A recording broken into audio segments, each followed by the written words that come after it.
students, once again welcome to you in DSS online classes. Myself Saroj Srivastava, and today I am going to read last part of chapter 9 Up You Go.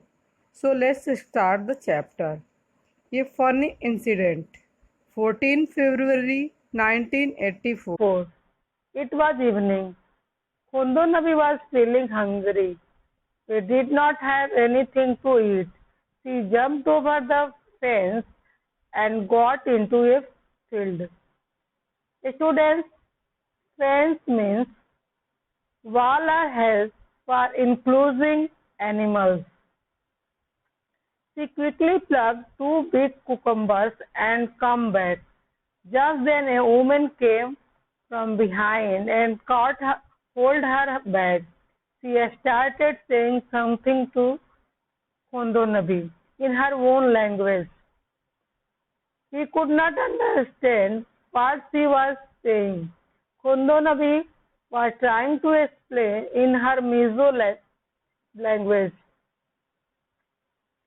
which we could not understand.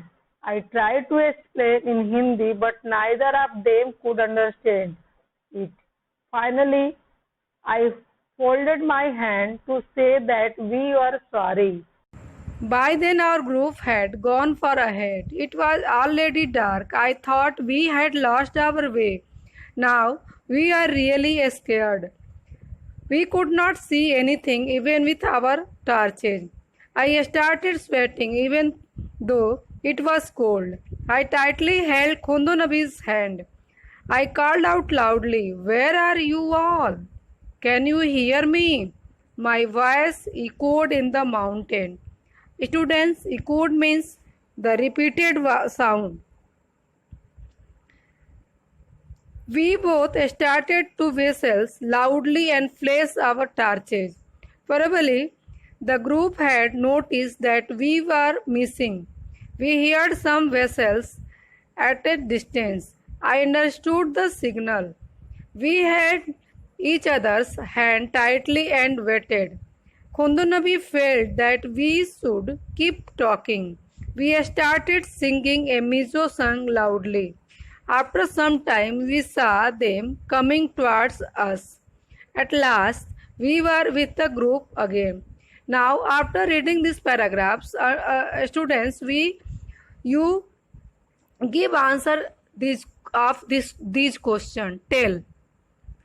Is there anyone in your class whose language you do not understand or whose does not understand you? What do you do in such a case? Students, write their name and what do you do in such a case? Have you ever lost your way? What did you do then? Students, you can write that I had lost my way when I go in a fair. Then I consult my someone and inform my parents. Why do you think Khondo Nabi would have sung loudly? Because Khondo Nabi may have wanted to send some signal to the rescue team. Have you ever seen someone doing something special to get over their fear? What and when? Yes, students, when some children shouting during a ride on a Ghent ferry wheel because they did that to get over their fear. Now, a special guest.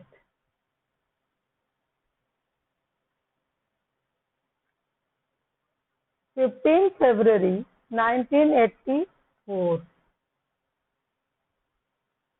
After dinner, we meet a special guest, Vachendri Pal. She has just been selected as a part of the team of Climb Mount Everest.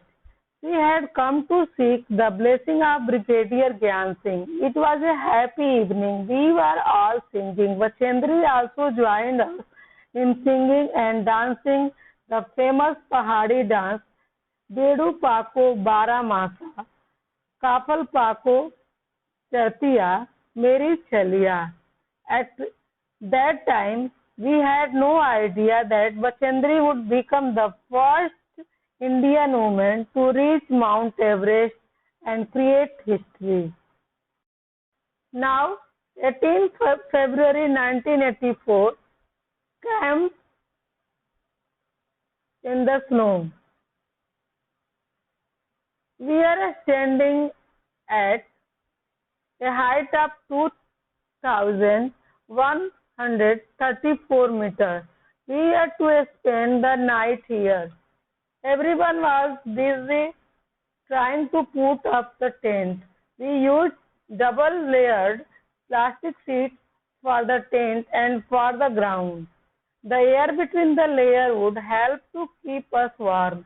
We put in the pace and began to put up the tent. As you tied it from one side, the wind blew the tent from the other side.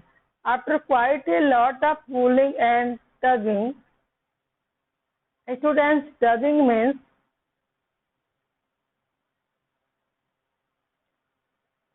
to pull.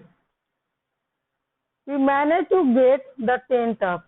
Then we dug a drain around the tent. We are feeling very hungry. We collected from firewood and a stone to make a chula and cooked some food. After a meal, we collected all the waste in a bag to clean the campsite. Soon we got into our sleeping bag. I was not sure if I would be able to sleep in it. Would it be comfortable? Would I not feel cold? But the bag were filled with soft feathers, which helped in keeping us warm. We were all very tired, so very soon we fell asleep. The next morning we woke up and found that it was snowing. White short, fluffy snowflakes were gently falling. Students, snowflakes means the small light layer of snow. Wow, it was so beautiful. The plants, the tree, the grass, and the mountain, everything looked white. Today we are to climb higher to 2,700 meters. We walked carefully on the snow with the help of sticks. It was difficult because we kept slipping. By afternoon, we had reached snow-covered mountain. We enjoyed throwing snowballs to each other and making a big snowman. Now, at last date at camp, 21 February 1984, we are getting ready for the campfire. Each group presented a program. We are enjoying telling jokes and laughing, singing and dancing around the campfire. Soon it was midnight. Brigadier Gyan Singh got up and called me. I thought, oh no, what have I done this time? But when Sir announced my name for the Best Performance Award, I stood still. He blessed me and tears of joy rolled down my face. Now discuss.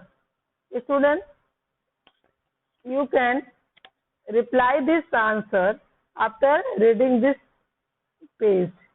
Why do you think a drain was dug around the tent? Besides mountaineering, what are the other activities that can be called adventure and why? Now, the Alone on the Mountain Top. A 20-year-old girl living on the mountain was out on the school picnic. She climbed a mountain peak of 400 meters with her friends. The girl had done this for fun and adventure. Soon it was dark and they could not come down. It was also cold and scary. They were alone without any food and it was a long night. This happened to Bachendri Pal, played when she was a young girl. Bachendri grew up in a Nukri village in the Garhwal area of Uttarakhand. When she grew older, she joined Nehru Institute of Monitoring Uttarkashi. His guide was Brigadier Gyan Singh. Bachendri did very well in her training. She started to train women in mountaineering course in 1984. Bachendri was selected as a team member of the Climb the Mount Everest Snowstorm. She was a 7 women in that 18-member team.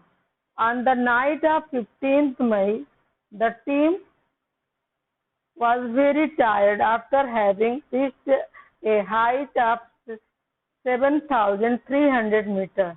The team put up their tent and went to sleep. Around midnight, they had heard a loud sound and then a bang. Before they were fully awake, the tent flew off and something very heavy hit them. There was a terrible snowstorm. Students, terrible means frightful.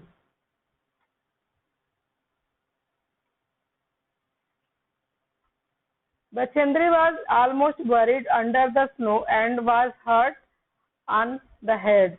Many of the team members were also injured. The others used snow picks and axes to dig out those who had been buried under the snow. The rest of the team members returned to the base camp, but Bachendri went ahead, climbing slowly but steadily toward the peak. It was 7 minutes past 1 o'clock in the afternoon of 23rd May when Bachendri Pal stepped into the peak of 8,900 meter high Mount Everest, also called Sagarmatha in Nepal. There was another team member with her. There was no space for 2 people to stand on the top at the same time. One slip and they would fall straight down thousands of feet below. Bachendri and her teammates dug into the snow and pitched their axes firmly in the ice. Using this as a hook, they tied themselves to it with a rope. Only then 2 of them could stand there. She was shivering with cold but filled with the warmth of the achievement. She bowed her head, pitched the national flag, and took photographs. She spent 43 minutes on the highest peak in the world. Bachendri Pal became the first Indian woman and the 5th woman in the world to reach the peak of Mount Everest. So, students, this lesson is finished and I explained this lesson in the next video. Thank you.